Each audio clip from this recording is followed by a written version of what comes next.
imprisonment. And that section just already exists in the Act, and it's just to include independent candidates in that section. The next proposed amendment is number 5. And this is on page 5, in line 5, to omit subsection 5 and to substitute the following subsection.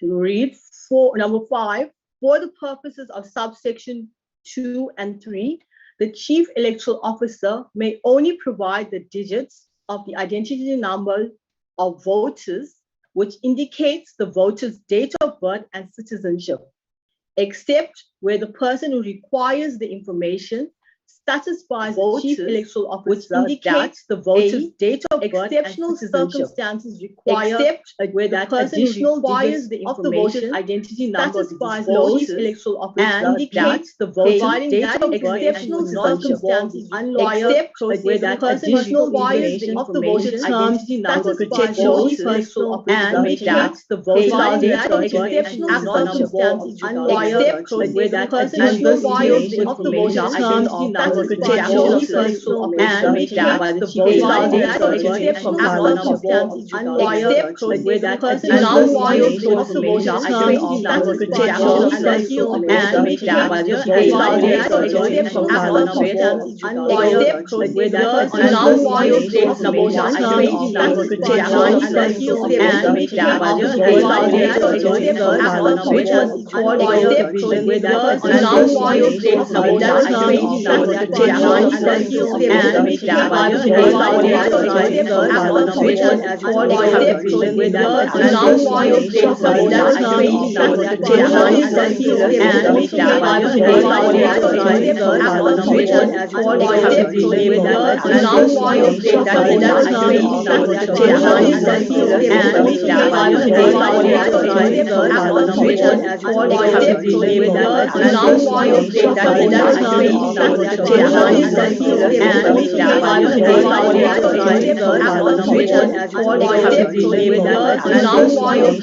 Can you proceed with the D list? Thank you, Chairperson. Adam, can you just put on the D bill? So the bill is as passed by the committee, except for 2 amendments, and that is in clause 8 of the D bill.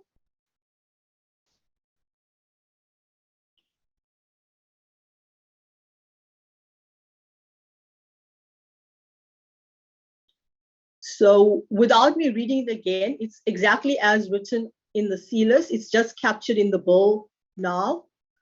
And if we go down to B,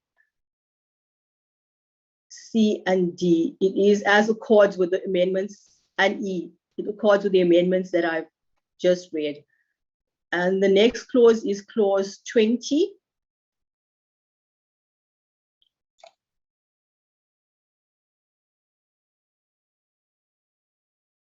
So in clause 20, it is to, after the word procedure in the first line, number 7, the commission may prescribe a different voting procedure, and we've inserted the words which must accord with the provisions of this section. So that is what is now proposed. And if we go to the memo of the objects, Adam, which is clause 8 on page 11.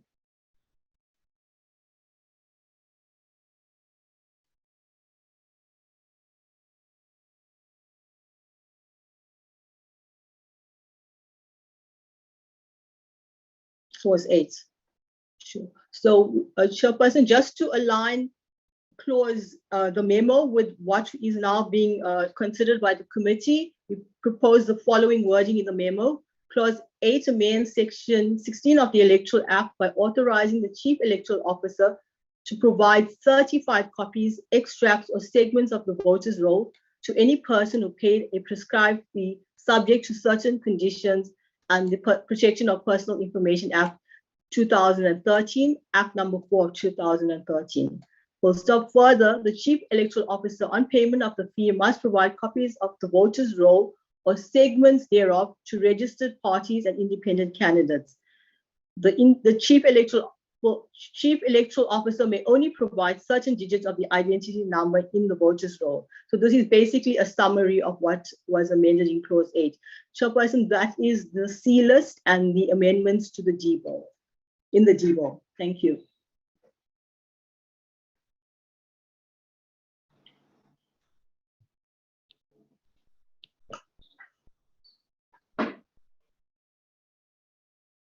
Members? There you are.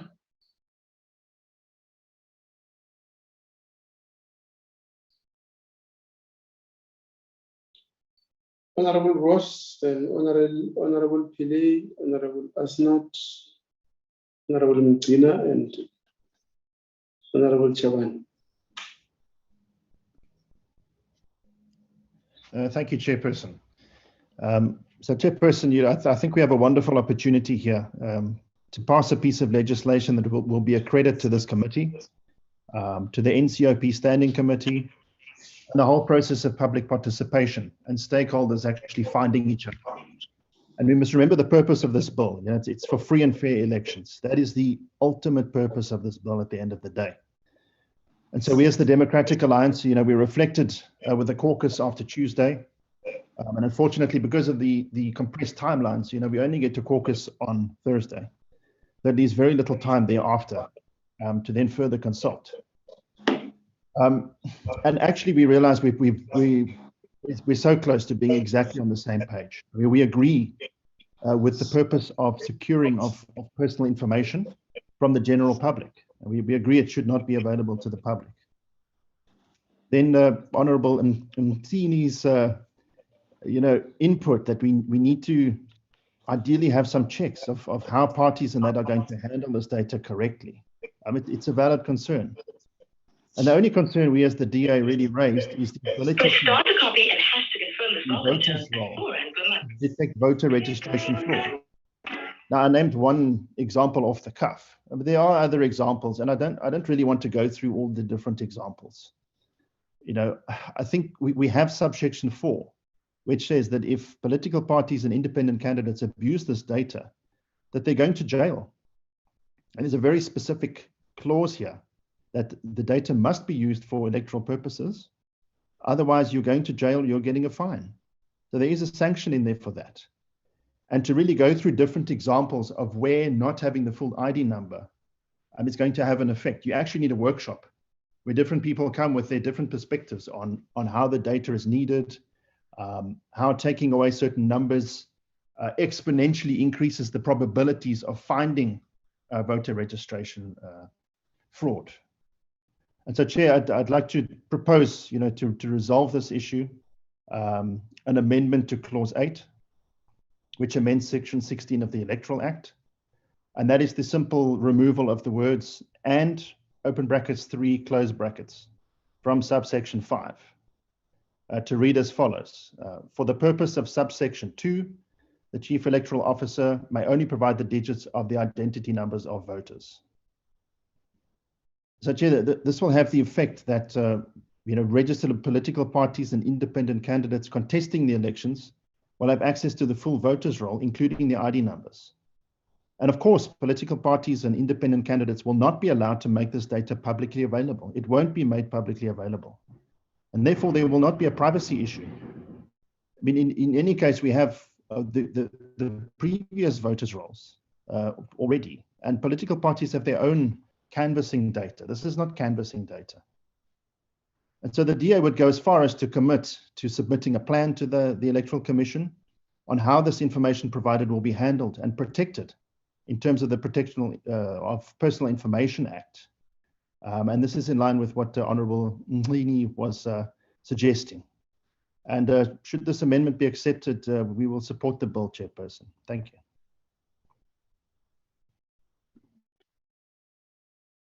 Honorable Dyantyi.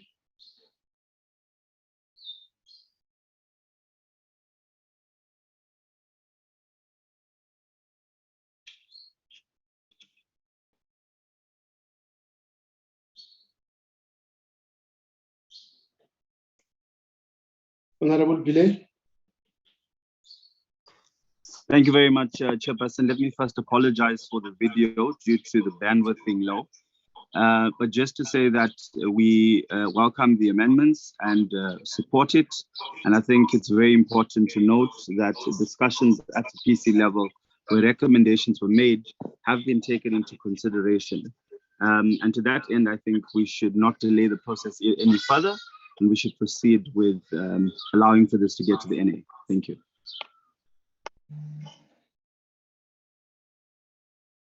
Honorable Molekwa.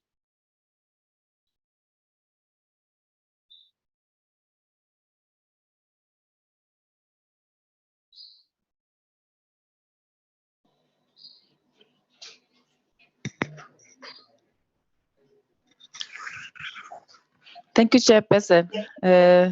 I'm okay. Well, we're okay with what, Honorable Molekwa?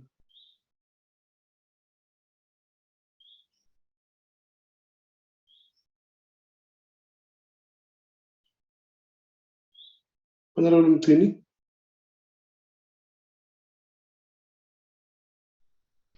No, thank you very much, Chairperson. Let me just take the background there. No, thank you very much, Chairperson.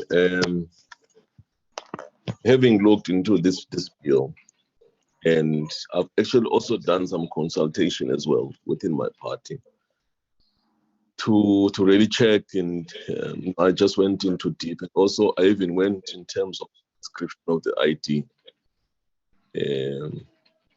What does this ID mean in terms of your birth date and your citizenship and your gender and all of that? So I tend to really agree with Member Ross, is that, look, as the political parties, remember that we're contesting the political space. And as also as prescribed in the Constitution, we must have what we call free and fair election. For you to have a free and fair election, you know what needs to be done is to make sure that you prepare on time, and also you are having a way of doing oversight and making sure that those who are coming to vote at the voting station, it's those people. I think it was raised also again when you look deeper into it, the issue of people being transported from one area to another area. In the case that happened in Free State when we're doing those by-elections there in Kwakwa, where a bus came in with a number of people who don't stay in the area. So we found it to be borderline in terms of not actually going to have these elections free and fair if some of the numbers of those, the voters' roll are actually been taken out. Yes, you can have the full ID numbers for us political parties on that time, because we are contesting this political space. We need to know who's coming to vote, who are these people who are coming there, so that you don't have. Sorry, Honorable Mtini. Yeah. We've discussed this matter on Tuesday. So today we need to adopt this thing. Can you talk to exactly either in support or in differing certain sections? Yes, that's why Chairperson, I'm actually coming there, because I need to tell you why I'm not. Yeah, one. So that's why I need to, now is that I would propose that political parties must get these voters roll with the full ID numbers. Then other institutions, the chief electoral officer must be able to determine what information can be there. And also, I want to add that the chief electoral officer must indicate who is getting. Maybe there can be sort of a small addition. I don't know if it's possible now to say the chief electoral officer will make it. Will be able to tell us, the public, who has requested the voters' roll, so that it can be public. So that is where it is problematic, Chair, is that my view is to saying that political parties, I think as that input by, it's actually clear that I would like to have the voters to be clear. to have every information, ID and the address. With that, with the information redacted, then it's not good. Then if it's on this way, I can support. I can support if there's a commitment that we can amend that. Political parties, registered political parties, and the independents must get a full vote as well with the IDs. Thank you. Honorable Dyantyi.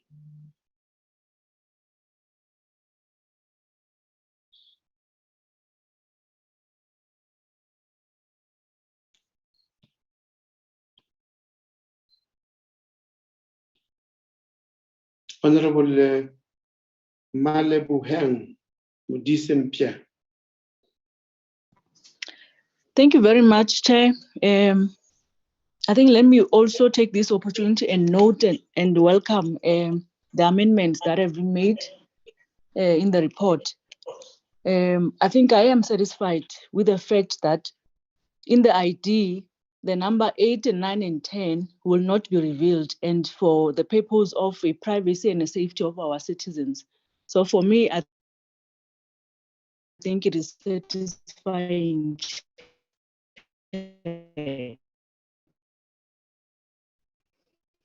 That determined by two things: the aim for you to participate in elections, and also the fact that you are a South African citizen. If those two issues are in order and are properly determined, I think for me, any other thing that comes, it is not here, neither there. So for me, I think these amendments really are in order and they are satisfying, and I support the report. Thank you.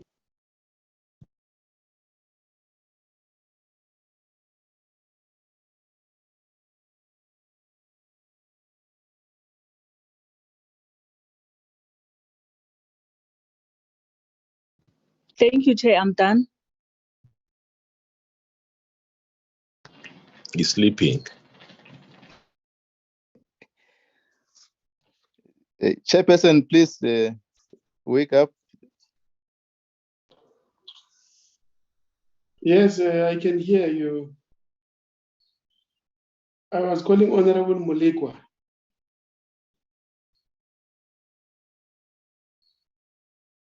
The chairperson can't sleep in the morning, Honorable Chabane. No, I was supporting Honorable Mcin.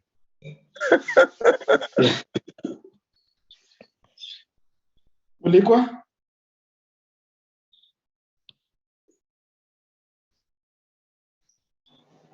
Chairperson, I support the bill. Thank you. Okay. Honorable Dyantyi?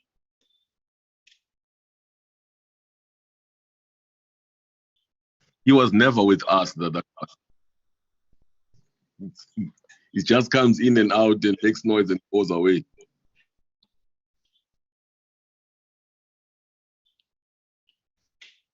Okay. My Chair, I think the member is out of order now. Okay, members, the bill is here. I think it's Honorable Dyantyi. No, Chair, I want to add my voice to Honorable Pillay. I support the bill. The bill being supported, can we now move for adoption? Sorry, Chairperson. Yes. Have we voted on the proposed amendment?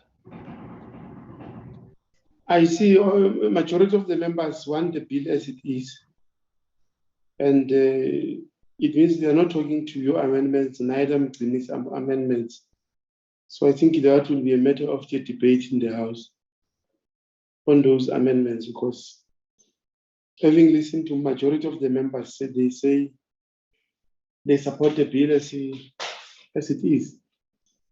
I think that's why I was calling them one by one to talk to the issues, either raised by yourself or raised by Honorable Mcini. So that being the case, I'm compelled to move for the support, and you will register whatever you want to register and take the debate to the House. Any mover for the adoption? Sorry, Chair. Before you move, no, I wanted to say that, I mean, over these inputs that we put, nothing would be considered at all. But we gave to members. Members were talking to all the inputs. They are saying what has been presented here, they support it as it is in their majority. So I'm not in a position to say they must consider inputs when they are interacting with the inputs in front of all of us. So if they are not interacting with those inputs, it means those inputs will be taken up in a form of a debate in the House, or they are falling away.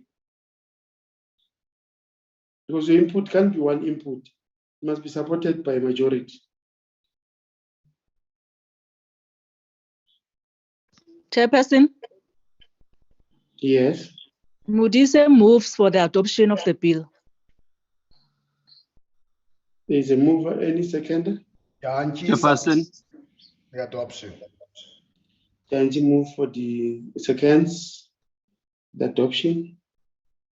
The bill as it is presented is adopted by the committee. It is therefore going to go to be debated in the House.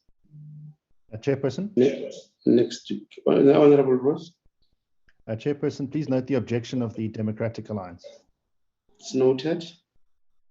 Chairperson, Honorable Mclean. please register my.